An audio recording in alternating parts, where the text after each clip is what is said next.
live. Okay. Well, do it live. I'll write it and we'll do it live. So to get that perfect barbecue, you use wood. Are you sure it's safe? Whatever. We put the lighter fluid on, strike the match, and oh, should we call the fire department? That might be a good idea.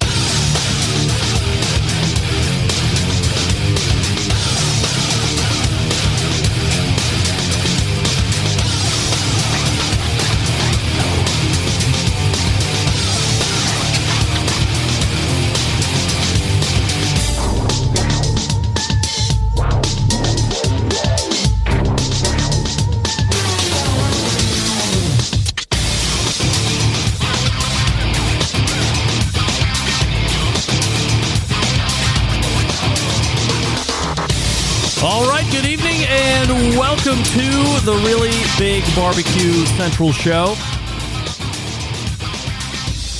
This is the show that talks about all things important to the world of barbecue and grilling. Broadcasting from the Rock and Roll Hall of Fame city of Cleveland, Ohio, the barbecue capital of the North Coast. I'm your program host, Greg Brempy. Happy to have you aboard here on your Tuesday evening live fire fun and frivolity show. If you want to jump in on the show tonight, more than happy to have you, and here's how you can do that. You can get in touch with the show by sending an email to greg@bbqcentralshow.com or on the Twitter and Instagrams at BBQ Central Show. Anything else you want to find out about the show can be found at the main website, thebbqcentralshow.com. And here's what's happening in case you didn't get the newsletter. Coming up in about 12 minutes from now, it is the first Tuesday of a month, and you know that can only mean a visit from the creator of How to BBQ Right and the co-host of the How to BBQ Right podcast, friend of this show, pitmaster of Killer Hogs barbecue team, Malcom Reed will be joining me. Also, for the second month in a row, pitmaster of Swine Life Barbecue and of his own YouTube channel, Swine Life Barbecue, Mark Williams will be joining us as well. We'll be talking about the Palmer Home fundraiser, quick update there. We'll also be talking about tailgating tips. We are in the midst now of tailgating. College football is going to be getting ready to start its second week. Pro football coming up this weekend across many cities in the land, so we'll get you ready for any and all football or whatever tailgate situation that you have going on with Malcom and Mark. Then we'll move to 35 past. About a month ago, we tried with the creator of Peg Leg Porker. Technology had other ideas, and it didn't come together. He was there, but technology didn't join, so we have reloaded Carey Bringle one more time. He'll be joining me from a different location, an undisclosed location from high atop the Peg Leg Porker compound, where he promises a better internet connection. I don't know if that was necessarily the issue. Maybe it was something on my end, what have you. However, we are going to give it another whirl here in about 33 minutes from now. And we'll talk to Carey, get a quick history of Carey. I mean, anybody that's got his finger or her finger on the pulse of the barbecue community for the last decade plus. You know, Carey, you've seen him on television. You've partaken in some of his libations. And, of course, the barbecue of legend. So, Carey coming up in the first hour, second interview slot. And then we'll go to the second hour. 14 past, we'll find a visit from none other than the owner of Cali BBQ, also owner of Cali BBQ Media and host of Digital Hospitality, Sean Walchef, will be joining me once more. And we have a lot to talk about with Sean because all of you are very concerned these days about, I'm opening a restaurant or I have this restaurant, what have you. Oh, no, I've lost internet. And I think we're back. Red lights. Red lights in this instance, good. I still have this lower third that just keeps rolling past, so I have no way of controlling that this evening. I'm not sure why that happened, but we are back on live, which is great. Anyway, as I was saying, we'll have Sean Walchef on. A lot of you are into the restaurant scene, so in this day and age, there's no better person to have on now, present day, if you are running a barbecue restaurant or if you are going to get into the barbecue restaurant scene, to listen to my conversation I'm having the second hour with Sean and hear how he initially game planned against or around the COVID situation from 2019 and how he has continued to evolve that thought process and really become one of the most unique success stories in all of restauranting, whether it be barbecue, fine dining, fast food, or the like. And I think you're really going to enjoy that conversation in the second hour with Sean. So there you go. Malcom and Mark coming up here in just a few short minutes. Carey Bringle after that, and Sean Walchef in the second hour. Don't forget you can follow me socially at BBQ Central Show on Instagram, Twitter, TikTok. Snappy Chat at BBQ Central. And for a live video feed, you can get it over at Facebook and Twitch /BBQ Central Show and on YouTube /RD Rempe. You can also get an ad-free podcast feed if you would prefer at Patreon /BBQ Central Show or directly in the Apple Podcast app if you so desire. If not, don't worry about it. Now, I did get a lot of emails over the past week telling me how much the segment with Tim McKeska was entirely enjoyable. It is an explanation of how the brisket prices fluctuated the past year and a half. It was extremely insightful. It helped a lot of people get some light shed on that whole part of the business. Next time he is on, I hope to have a similar conversation with pork, because while it seems the pork butts have regained some sort of normalcy, 2 racks of ribs was still $60 at BJ's Wholesale Club this past weekend. So people only got pork butt, no ribs, because I'm not paying, I don't care who you are, I'm not paying that amount of money for ribs. No way. Especially commodities pork, for crying out loud. It's not even a heritage breed. So we'll talk to Tim about that next time he's on. Listener feedback. Craig in SoCal. Hey, Greg, got to the party a little bit late, but I've been listening for the last few years. Really enjoy the show. Great guests, great content.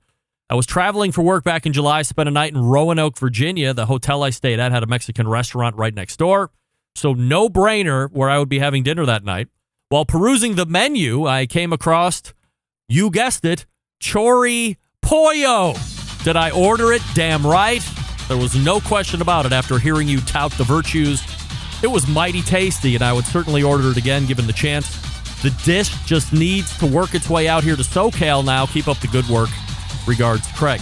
Craig, welcome to the chori pollo bandwagon that I'm fanning the flames of. Sam, the cooking guy, has added it to his menu, believe it or not, out there in San Diego. So, Jason in Virginia, Greg, FYI, chori pollo is my favorite Mexican dish and has been for as long as I can remember. Jason, thank you for writing it. Dave in Charlottesville. Greg, good morning. Listening to the August 26th episode and wondering if John Solberg owns a distillery. And if so, is he open to a long-distance bromance? Regards, Dave.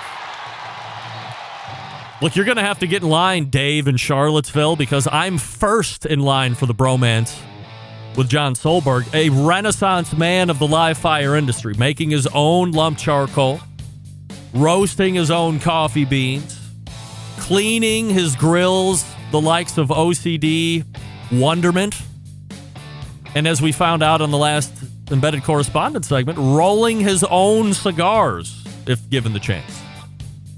So you're going to have to wait in line behind me, Dave, because I'm going to take John all to myself if he's open to that bromance. And I'm probably closer in Ohio.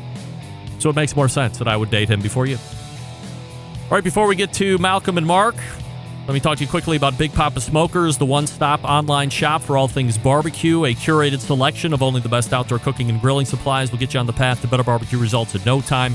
Everything at BigPapaSmokers.com has been Pitmaster approved by Sterling Big Papa Ball himself. They have championship rubs and seasonings. We know them all. Popular flavors like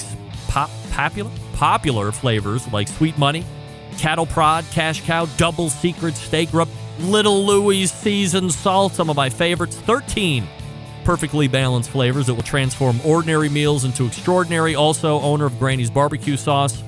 So if you're looking for a new go-to sauce or you're sick and tired of what everybody else is using, Granny's is one you want to give a try. Now, aside from the premium selection of rubs and sauces, they're selling cookers, and you know this. Are you looking for a versatile smoker that's easy to use? Check out that Mac 2-star General Pellet Cooker. Big Papa's the exclusive Mac dealer, even offering special packages. Not a fan of pellet smokers? All right. Take a look at that old Hickory Ace BP. It's the only charcoal smoker that Big Papa trusts on his competition trailer. If you're not a backyard, or if you are a backyard enthusiast, and you don't know which grill you need to get, call and ask questions. Why not? That's what the number's there for. 877-828-0727. That's 877-828-0727. Or just shop their website, BigPapaSmokers.com. That's BIGPOPPA Smokers.com. Big Papa Smokers. And give Sterling a follow on Instagram. He's cooking some incredible food just in the backyard as well. Not seeing a lot of competition right now. And maybe for the impending future, unfortunately for him, not unfortunately for everybody else, good for everybody else. But Sterling, an inspiration on the culinary scene in general. Check him out. Give him a follow. We are back with Malcom Reed and Mark Williams right after this. Stick around. We'll be right back. You're listening to the #1 most downloaded barbecue and grilling podcast anywhere. The BBQ Central Show.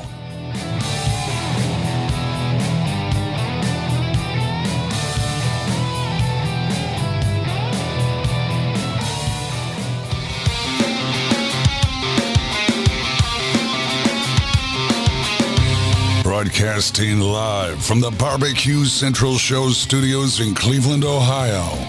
You're listening to the BBQ Central Show. Once again, here's your host, Greg Rempe. All right, welcome back. This portion of the show being brought to you by the Barbecue Guru, creators of automatic pin temperature control technology, sellers of ceramic cookers with built-in power draft fans and accessories to make your barbecue and grilling life easier. Visit bbqguru.com for more information or give them a call at 800-288-GURU. The Barbecue Guru continues to be a breakthrough in barbecue technology.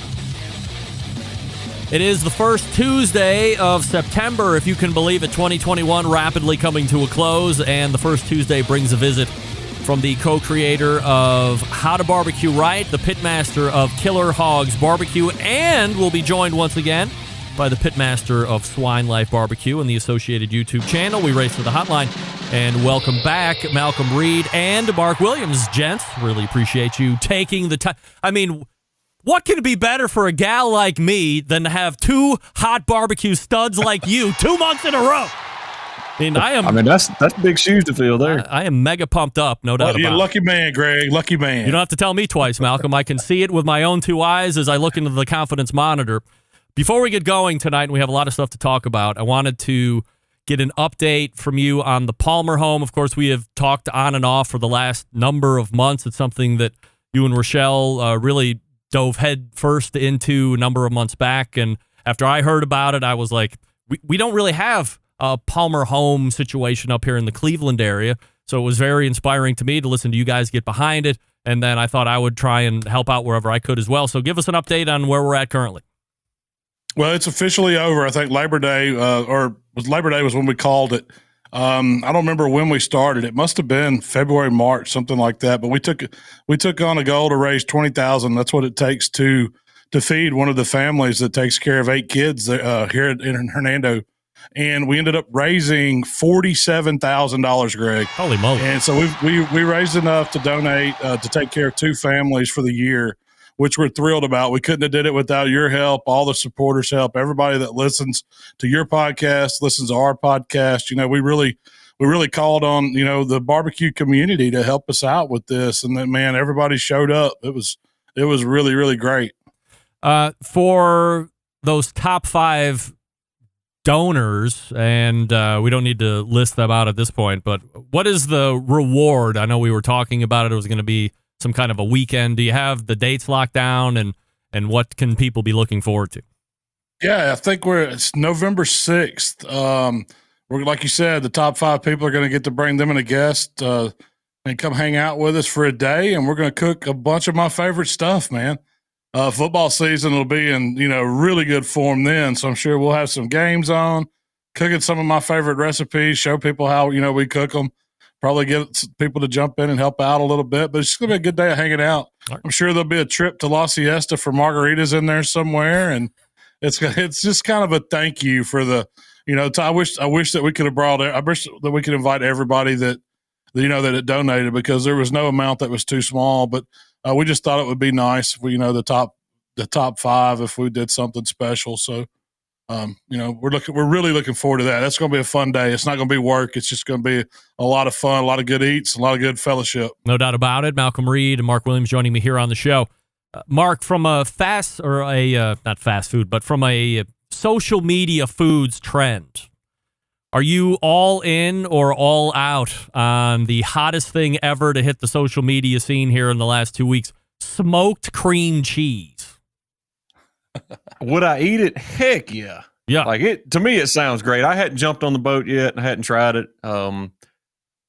It's one of the things it happened so quick. It blew up in a week's time. Like, you've seen one person do it and you're like, oh, that's pretty cool. And then you wake up the next morning, there's thousands of people doing it. So I was late to the game on that one, but yeah, man, it's got to be good.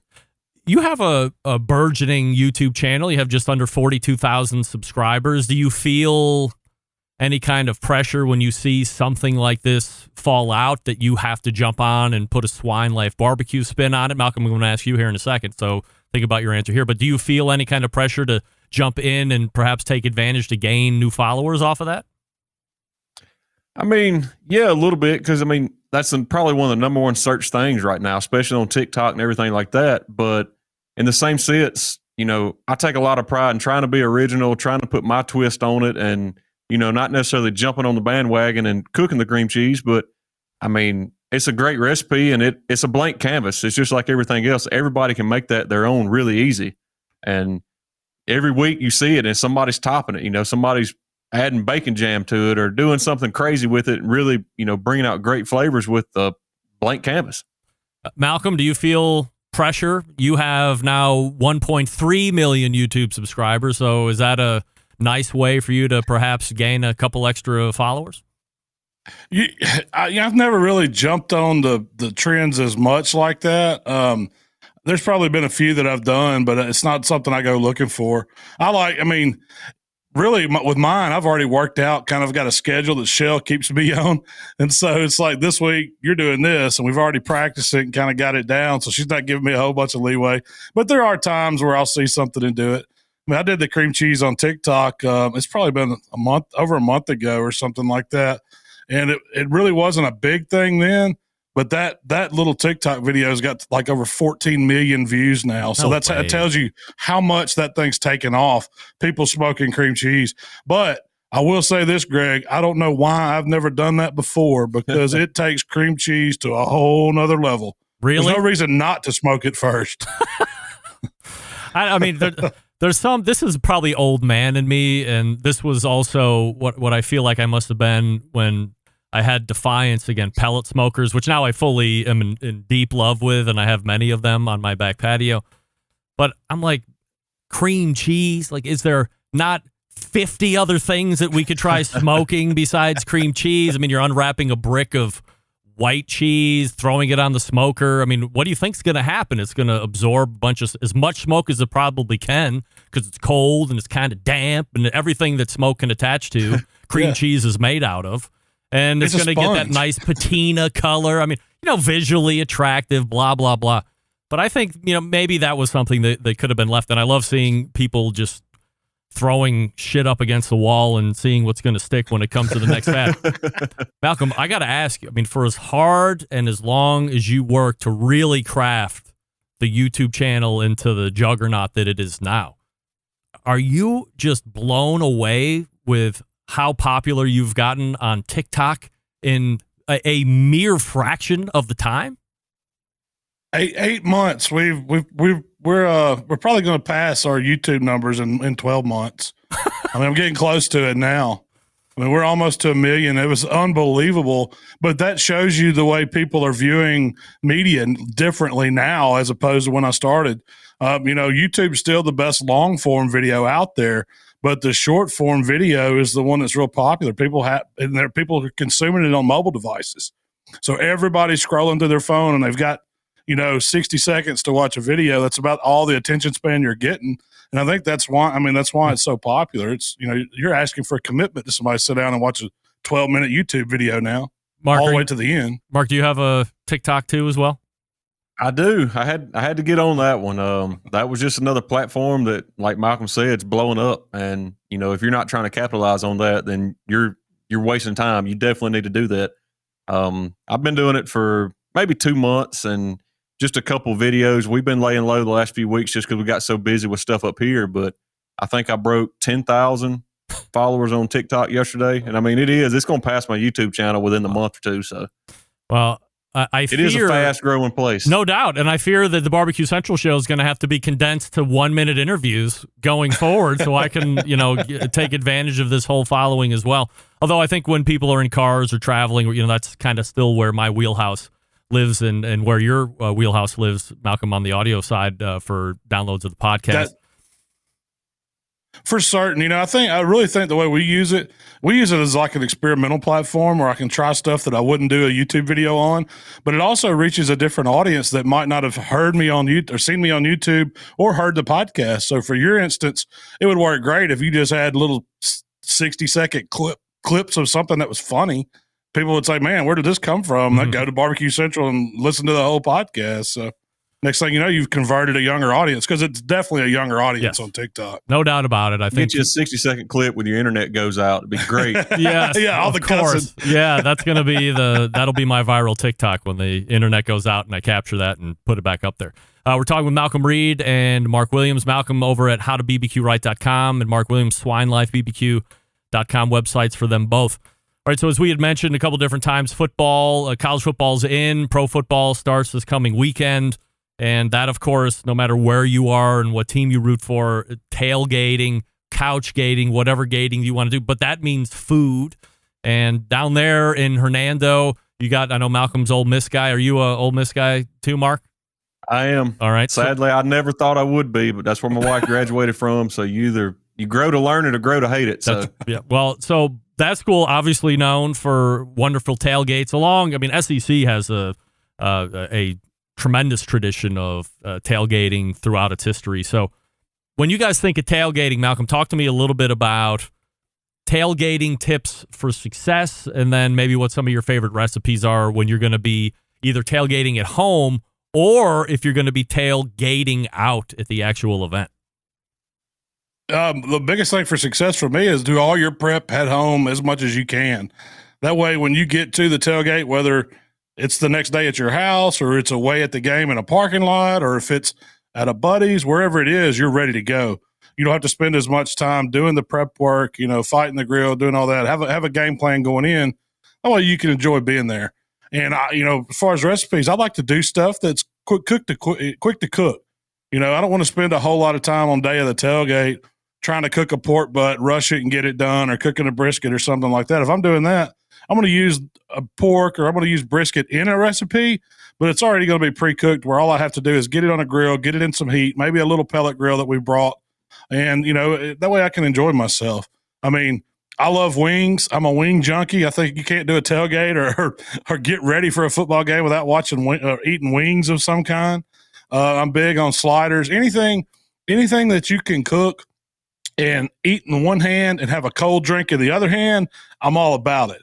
So, wings, sliders, dip, something you could dip in, get a quick bite, meatballs, anything bacon wrap. That's where I'm at, Greg. Mark, what are your tips on successful tailgating? I'll agree with Malcom 100%, man. Keep it easy. Simple recipes. Most of the time, like you, Malcom said, you're just walking by snacking. You're not going to sit down and make a meal. So a lot of times like my wife used to live in Oxford. We'd steal her oven, do something quick and easy in a cast iron. We'd make a dip, cast iron stay hot. You could carry it to the Grove in one of those insulated little holders, and you were good to go. So, man, we made loaded baked potato dip. That's the buffalo chicken dip. Man, you just name it. Smoked cream cheese now would be fine. Yeah, no doubt, and you'd be the head of the party. Back it up just for a second. Did you say a loaded baked potato dip? Loaded baked potato dip. Right, let's hear it. Years ago, it's still a recipe. Like, it's not a recipe I come up with. It's a simple sour cream, a tub of sour cream, a bag of cheese, a bag of bacon bits, and some green onions, and ball it up, and you got like a cold baked potato dip. Well, if it's good cold, I was like, heck, we'll put it in a cast iron, throw it on the pellet grill, and melt it.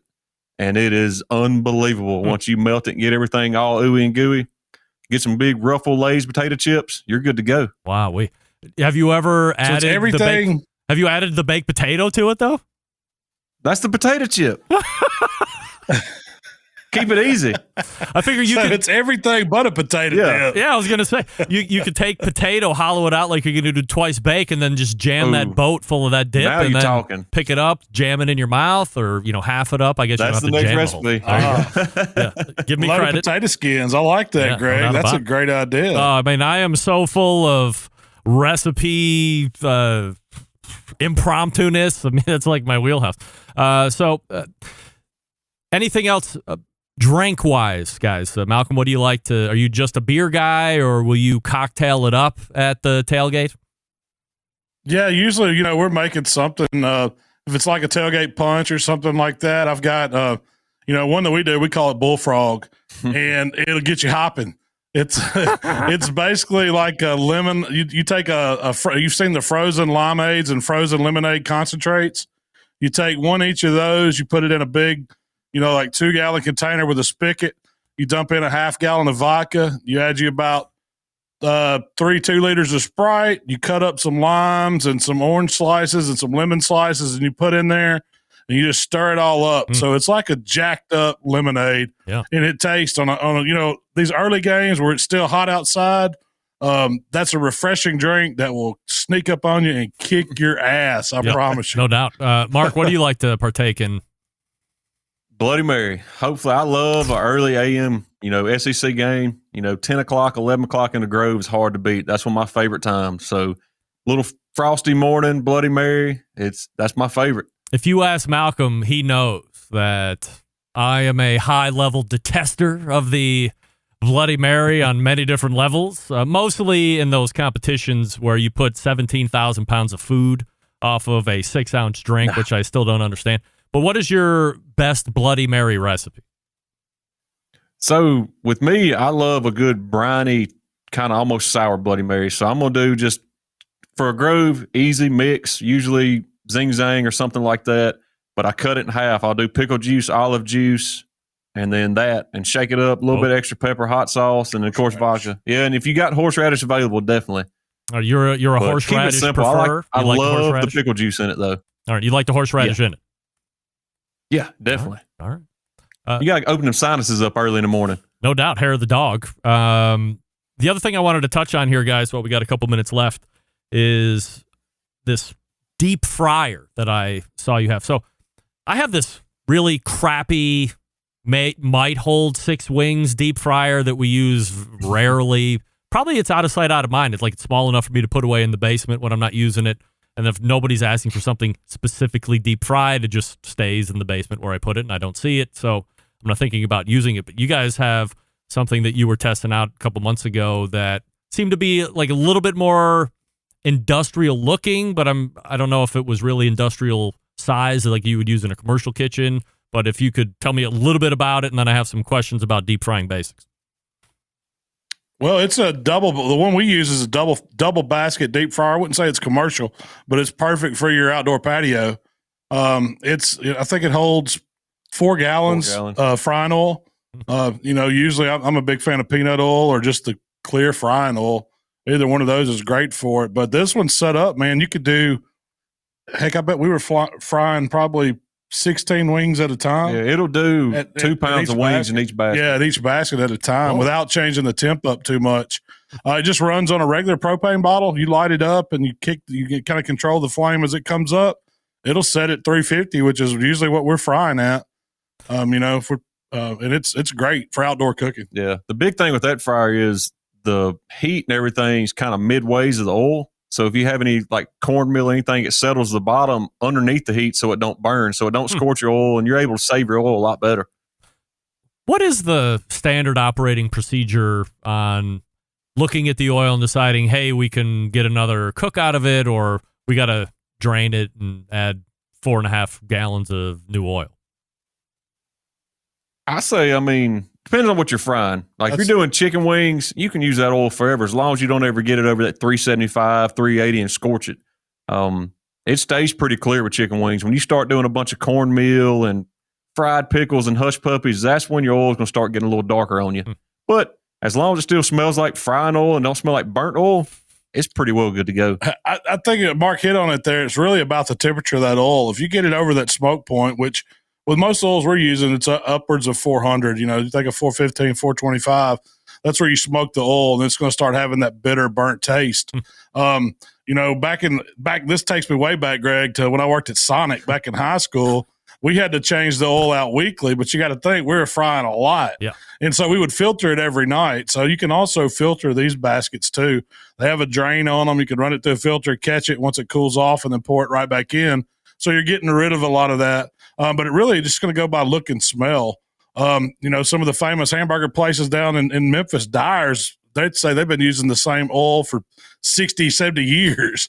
So I don't know if I believe that, but I think if you take care of it, it gets a flavor. And if you start noticing that you smell anything rancid or anything off, I would dump it and start over. Malcom, weirdest thing? Yeah, I think my dad taught me.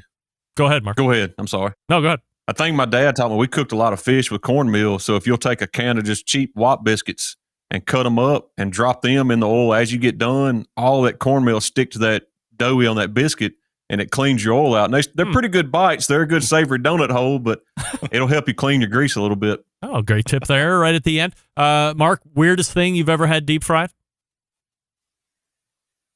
That's a tough one there. That probably many weird the weirdest things? thing I've ever ate deep fried would be mountain oysters. All right. I was going to go. That's probably it. I was going to go testicle. Malcom, weirdest thing you've ever had deep fried? Probably alligator bites, if you call that weird. I mean, they're pretty good. But you can find. I've had Rocky Mountain oysters. They're actually delicious. They're real good. I've had them not deep fried. I've had them not deep fried, just cooked up and like what would you call them? Like skillet fried, I guess, or pan fried. And yeah, they were getting the mental hurdle you get over is much harder than actually the taste hurdle, which was actually quite delicious. So. Don't be afraid to try anything named oyster, especially if it's not coming from the sea and it's a testicle. You can find Malcom Reed over at How to BBQ Right, and you can find Mark Williams at Swine Life Barbecue, the associated YouTube channels as well. And once a month, right here in the beginning of every month, you'll find Malcom Reed, and there's Mark Williams right there too. Guys, really appreciate the time, and we'll see you again next month. Hey, always fun, Greg. We'll see you next. Have a good one. All right, guys, take care. There they are. Malcom Reed and Mark Williams, if you need them, How to BBQ Right, and SwineLifeBBQ.com. Carey Bringle coming up right after I talk to you quickly about Pits and Spits, handcrafting smokers and grills in Houston, Texas since 1983. Establishing itself as a premier brand of high-quality offset smokers and more recently pellet cookers. Setting itself apart by using heavy 7 and 10 gauge steel in every cooker, 304 stainless roll-top lids, front shelves. Does it matter? Yes, using high-quality materials means the smokers reach and maintain temperatures, allowing you to worry more about the meat than the heat. Also, a fully welded smoker means grease and smoke isn't coming out of the barrel, and that 304 stainless steel means that it's an heirloom quality product that you can pass down to your kids. Now, where some companies are focusing on low-cost providers, Pits and Spits focuses on craftsmanship and quality materials. There are cheaper ways to make them, but they don't believe in tack welds and cheap stainless electronics that you can't trust. Having control of all of this gives them a superior product, not something you found brought in from overseas. Their steel suppliers give you material to be used in some of the harshest environments around, so they'll perform in any and all conditions. Plus, the controller's made right here in the States. They have unimpeded transparency into the programming. Pits and Spits has the dealer network across the country, but if there isn't one close to you, call Coy in the shop. Tell them I told you to call 844-650-6250, whether you're a backyard grill master looking to cook steaks for the family or a competition team smoking 50 racks of rib. Pits and Spits has a product for you. You can check them out at pitsandspits.com, all spelled out, or see their Pits in the Wild across social media with their handle at Pits and Spits. We are back with the Peg Leg Porker right after this. Stick around, be right back. You're listening to the #1 most downloaded barbecue and grilling podcast anywhere. The BBQ Central Show.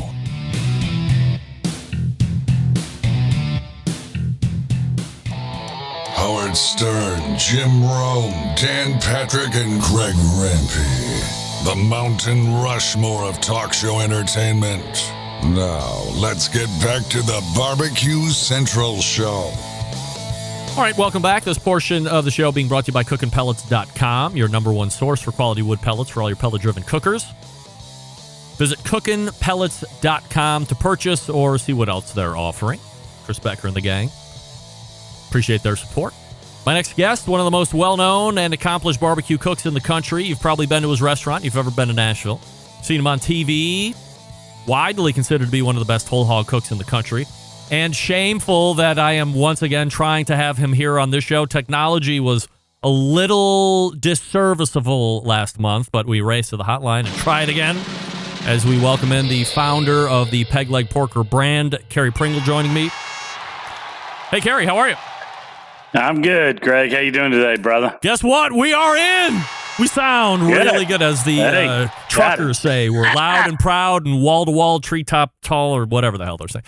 Anyway, great to have you on here and appreciate you giving it another try as we didn't connect last month. So before we get into it, how do you spell barbecue? I usually spell it BBQ. You can spell it a number of ways, but usually I just do BBQ. That's the easiest for me. Most people know Carey Bringle, of course, right? Peg leg pork. For those that just might be getting into the hobby of smoking, or maybe they're hooked, but now they're delving into the history components of this, are you able to paint a loose picture of Carey Bringle, the youth, and how your barbecue background was formed and where you are today? Sure. Yeah, absolutely. So, I was born and raised in Nashville, Tennessee. My family's all from West Tennessee, and so my mom and dad both grew up in Memphis. My granddaddy was from Covington, and my family settled in Covington, Tennessee in 1827, actually after coming through North Carolina to land and, to settle down in Covington in 1827.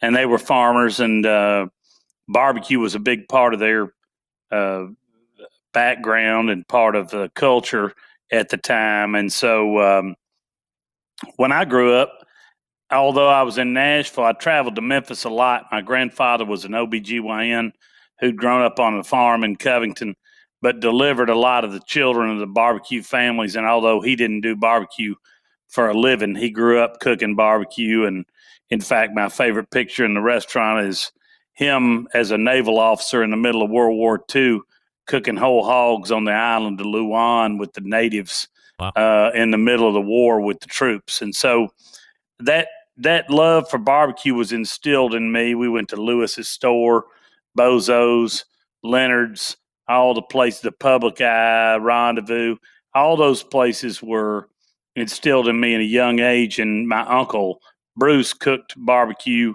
as a hobby and was cooked in the very first Memphis in May World Barbecue Championship. I've got that apron here in the restaurant in our trophy case.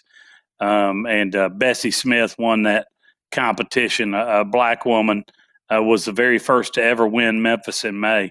A lot of women claim to be the first, title winner at Memphis in May, and they're great and well accomplished pit masters, but a woman won the very first Memphis in May, and not only a woman, a black woman won the very first Memphis in May, and we've got the newspaper clipping from that, and I've got the apron from that, and so I grew up with that and in my background, and then started cooking with my uncle at a very young age, and with my grandfather Jack. He'd cook what we called country back ribs at the time, which are really just cut off the butt. And it was a big Southern thing. You don't see it much anymore, but it was a big thing when I was growing up. And so that's how I got into barbecue. And so I've been cooking for over 35 years and finally opened the restaurant about 8.5 years ago. What was the impetus to get you into the brick and mortar? Was it just the next logical step, or was there something that precipitated it? I always said that I was going to wait to do it until I was retired, and I would could always do it and never have to compromise and do it the way I wanted to.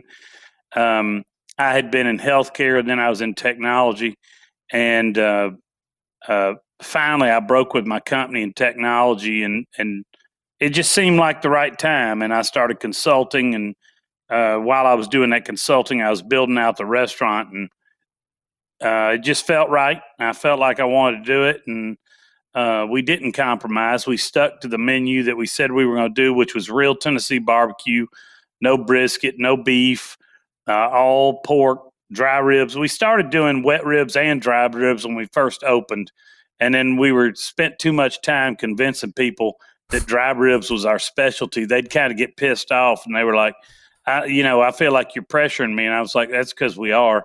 These are better. It's a better rib. And so finally, I just dropped wet ribs from the menu because I didn't want to feel like arguing with customers anymore. And so that's our specialty, and we took our cue from the Rendezvous and the Public Eye, who made the best best dry ribs. And, dry ribs are Greek in origin. They were invented by the Vergas family at the Rendezvous. But they charbroil theirs. They cook them hot and fast over charcoal. We smoke ours, and that's the difference. We still both use a dry seasoning, which is the only thing we have on that rib when we're smoking it is kosher salt. And then we hit it with that dry seasoning right before it hits your plate. And you get the full brightness of the spices and the full flavor of the pork rib. And that's what we think makes it great. But we owe that heritage to the Vergas family and the people that came before us. We just do it a little bit different. And that's what's our signature style. So from 8 years ago to where we are now, especially in the last year and a half, it's been an incredible change for obvious reasons. What have been some of the biggest changes that you've noticed that might have just been an evolutionary change? And then what was the biggest challenge over the last year and a half for you to continue to remain operating? Yeah, I mean, COVID was very difficult for us. In fact, I just got over a 10-day stint with COVID. I'm surprised I didn't catch it earlier, but I didn't. But over the previous 3 weeks, I had it. My wife had it. My son had it. Wow. And it hit me like a freight train. It was not fun, but I'm over it now. I still feel a little fatigued, but we're good. We had about 14 or 15 staff members get it. Luckily, everybody was safe and good, and they made it through it just fine. It was tough on staffing. It's tough on the supply chain has been very disrupted. Ribs, which we used to lock in on a yearly price. Now we're trying to buy spot ribs just as, to get our spec whenever we can get them. And we're having to pay whatever they want to charge, which is about $2 a pound higher than we've ever paid for ribs in our life. And we use a loin back rib or a baby back. We use a 2 1/4 down peeled, and they're very hard to get right now. And so that's been a big challenge for us. We've had to adjust pricing. But even as much as you adjust pricing, the supply chain is so disrupted with just every little product that everything is inched up to where you almost can't adjust your pricing enough to make up for what's happening in the background. And that's what I don't think people understand. Our labor is up. Our supply chain pricing is up. Custom printed items that we used to do, nobody wants to print anymore. It's just a whole lot of things happening in the background that are making business very difficult. But luckily, we've got a great staff and great customers, and we're making it through it and about to open a new place. Is that the highest or the most popular thing in the restaurant? Is it the ribs, or could you not serve ribs and try and weather the storm that way and still be successful with everything else? We could try that, but I think if Peg Leg Porker didn't serve our dry ribs, we'd have a lot of people that would be very upset. That is what we're known for, and that's what we've hung our hat on. We got a great barbecue sandwich and a great pulled pork platter, but ribs are really our specialty, and that would be very difficult to drop. How do you see it playing out here over the next 6 months or so towards the end of the year? I think we're still got another 6 months to go on pork supply. They're having a tough time. They're having a tough time staffing. I came from at one time in the meat industry and understand slaughterhouses and understand the process of how they work. You've got people that are working shoulder to shoulder, side by side. That's the efficiency in those plants, and that's the way they were designed to work. When you start trying to put plexiglass in between those people and start trying to separate them, and then you get a pandemic where multiple people get sick and are out, the line just doesn't work like it used to. So that labor shortage is causing a big problem in the pork industry. And I don't see a break in it for at least 6 months. I think maybe in the spring we might see a break, but luckily butts have come down in price and gotten back into a normal range, but ribs are still off the charts and still very hard to find. No doubt about it. I was just going to grab a couple racks of ribs for this past weekend at BJ's Wholesale Club, and just the standard, Prairie Fresh or whatever the hell it was, they were $62 for a 2-pack of St. Louis style ribs. And I said, hey, guess what, everybody? You're not getting ribs at the Rempe household this weekend. But to your point, pork butts did seem to get much more back in line. So I grabbed 2 butts, and everybody had pulled pork sandwiches. And hey, the food's free when you come to my house, so shut the F up and eat it, and it's going to be good. And there you go. Bring a side, and everybody's happy. Absolutely. One of the other things I wanted to ask you about is the bourbon. So there's a guy that shows up on my show every once in a while, and he is the Barbecue Central show of bourbon. It's called Whiskey Cast. I don't know if you're familiar with it or how geeked out you get about it. And so we had a interesting first discussion, and we were talking about bourbon, and then we started talking about Jack Daniels, and then he proceeded to educate me on the whole fact of the matter that, well, Jack Daniels is actually bourbon when you look at the mash bill, when you look how it's made, blah, blah, blah. But they made a concerted effort to make sure that it was called Tennessee whiskey, and it's a marketing thing, blah, blah, blah. Well, here's Carey coming out with the Peg Leg Porker brand of what you call Tennessee bourbon whiskey. Tennessee straight bourbon. Tennessee straight bourbon. Absolutely. So talk to me about Tennessee and bourbon all together in the same sentence, and why you decided to go into the bourbon business. So I've been a bourbon fan for years and years. We were sponsored by Jim Beam Black for years. In fact, they still support us on our Memphis and May team. We've got a great relationship with Beam, and Fred knows, a personal friend. Nice. And they've been great to us. But they're a huge, huge company. Now, Beam Suntory, probably a $16 billion company now. We never were able to get anything going with Beam because you're dealing with a lot of red tape and bureaucracy. And so I wanted to do something in the bourbon world, but that wasn't going to happen. And so a friend of mine who had been with Beam for 16 years left. He knew of a batch of bourbon that was available. And this is about 7.5 years ago. He called me up. He said, I know you want to start your own bourbon brand. If you want to buy this wholesale bourbon, you could do it. It's going to be, a way for you to get into the market. And if you want to jump on this, then you ought to right now. And I said, well, I just opened this restaurant. It's the worst time in the world for me. And he said, well, here it is, And I made some calls and we made it work. And it was very difficult, but we got it going. And then I developed, we're a non-distilling producer, and I've never been shy about telling people that. We buy our bourbon from, it is distilled and aged in Tennessee. And what we do different is that once we debarrel the bourbon, I run it through hickory charcoal that I've burned down in my pits personally. And so it gives it a signature flavor and taste that's a finish on that bourbon that makes it unique to us. And that's a process that I developed that now a couple of distilleries have copied and done, including Jack Daniels has done with some experimental batches with some hickory finish. And that's, hey, look, I'm flattered that somebody as big as Jack Daniels and Brown-Forman, who are as prominent as they are, would do something after we've done it. We've won some awards. It's been great. We've got our white label, which is a 4 to 6 year old, our gray label, which is an 8 year old, our black label is a 12 year old. Last year, we came out with our Pitmaster Reserve, which was a 15-year-old in a commemorative box. It did very well and had a peg leg pig topper on it.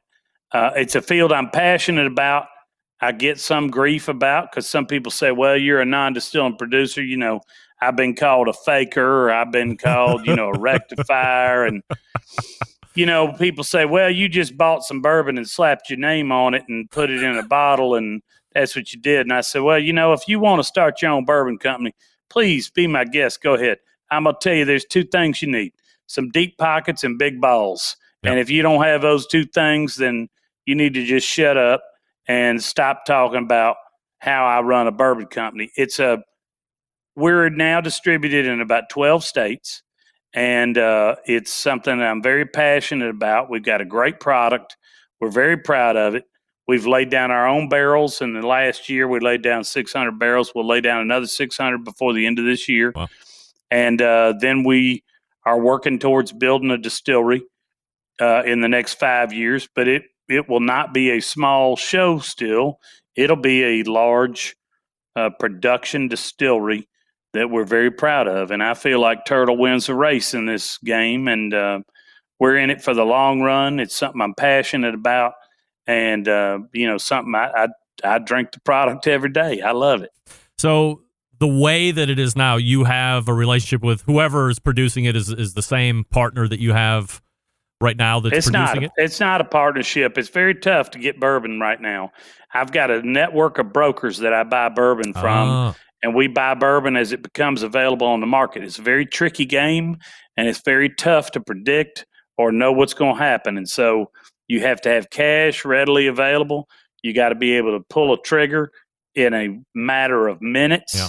And if you get a call and your broker says, I've got this, you better be able to make a $250,000 decision to buy that bourbon, or you're going to be out and it's going to be gone because somebody else is going to buy it. The market's that hot right now, and it is not a easy game to play. Sounds like it's doing business with the Barbecue Central show at its finest.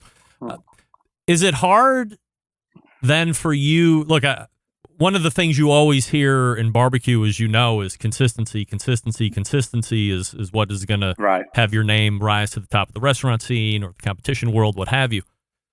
Right. If you're getting calls from your brokers saying, hey, I got X amount of bourbon, you know, ready to go at X amount, and it's not from whoever you bought it from the last time, what things are you having to take into account, or are you even trying to have whatever last year was be taste somewhat similar to whatever the amount you're going to be buying now? It seems like it might potentially breed some inconsistencies from a flavor standpoint.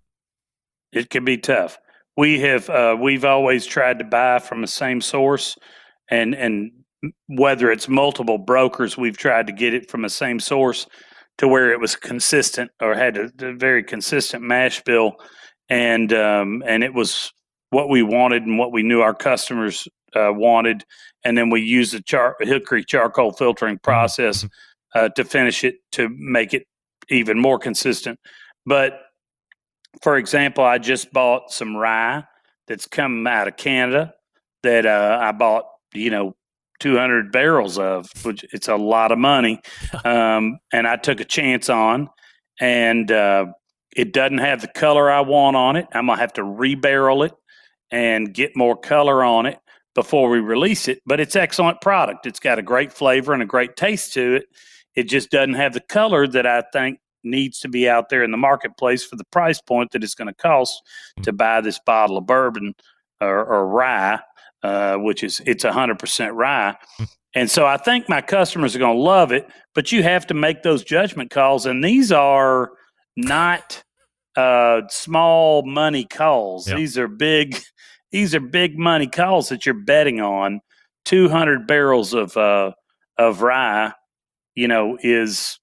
it can approach $500,000. And so you're making some you're making judgment calls on stuff, and that's why I say you got to have big balls for this business, because it's not for the faint of heart. If it comes in and it's not something that you think is great for your customers, then you got to figure out what you're going to do with it.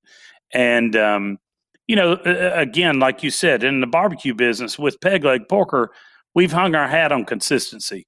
we do dry ribs. We have a very limited menu. We have very limited sides, and we say, this is what we think that we're best at. And so the reason that peg leg porker has been so successful is because we narrowly focus on what we think we can do the best job at, and we train our people to make sure that they adhere to that standard, and that's what we do. Carey Bringle joining me here on the show. We missed last month. We've hooked it up this month. Great initial first segment, and so much more that we could talk about probably for the next 2 hours, especially on the bourbon side, because I'm a huge bourbon fan myself. But let's circle back and maybe talk some cooking next time, and a whole bunch of other peg leg porker business. Carey, really appreciate the time tonight. Hey, thank you very much, Greg. We really appreciate being on the show.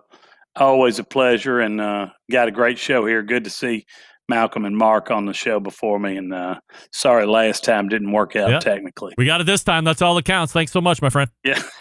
Hey, thank you. You got it. There he is.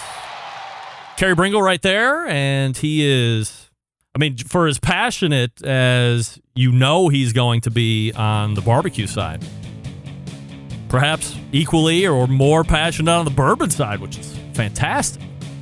That's a whole other topic that we can delve into going forward. Peglegporker.com is website. If you want to go check his bourbons out, you can hit the website as well. I'm not sure exactly how that sells over the lines. This lower third is really pissing me off. For the podcasters, don't even worry about what I'm saying. We're going to run a little long here, so let me make sure I stop that. I'll talk to you quickly about Yoder Smokers. They design and build all of their products right here in the States, building pride through craftsmanship and world-class customer service is the backbone of how they've built the company. This approach translates into what can be a truly bespoke style product that elevates gatherings with friends and family. They're honored to have a trusted place in the backyards of America. From pellet grills to wood-fueled offset pits or charcoal grills, consistent blue ribbon flavor has become synonymous with the Yoder Smokers name. Make no mistake, Yoder Smokers' flavor-driven design is unique to each style of pit, and their team has designed the cookers to perform time and time again while lasting the competition for generations to come. It's this generational thought that is rooted in the handmade products and defines the integrity of the core values. American-made quality and endless flavor, the benchmarks of Yoder Smokers. Visit the website as I continue to try to line them up for an interview, yodersmokers.com. That's yodersmokers.com. Check them out, then grab yours today or grab a couple. If you can get them, Sam out at Sam's Northwest Barbecue selling through them at a record pace. We thank Carey Bringle once more, and we'll be right back after this. Stick around. Continuing to produce incredibly mediocre content in an exceptionally professional way. You're listening and watching the Barbecue Central Show. Once again, here's your host, Greg Rempe. All right, welcome back. This portion being brought to you by Fireboard. Fireboard 2, Fireboard 2 Drive, Fireboard 2 Pro. Monitor up to 6 different temperatures simultaneously. Connect to Wi-Fi for cloud-based monitoring or connect via Bluetooth. If you have Alexa or the Google Assistant in your home, you're in luck because Fireboard 2 Drive, and Pro fully integrated with both. Find out more by visiting fireboard.com or call 816-945-2232. That's 816-945-2232. All right, once again, we thank Carey Bringle for a great first segment. We also thank Malcom Reed, Mark Williams for the segment before him. As we line up for the second hour, refresh libations, and we'll catch you here in just 2 minutes. Stick around. We'll be right back.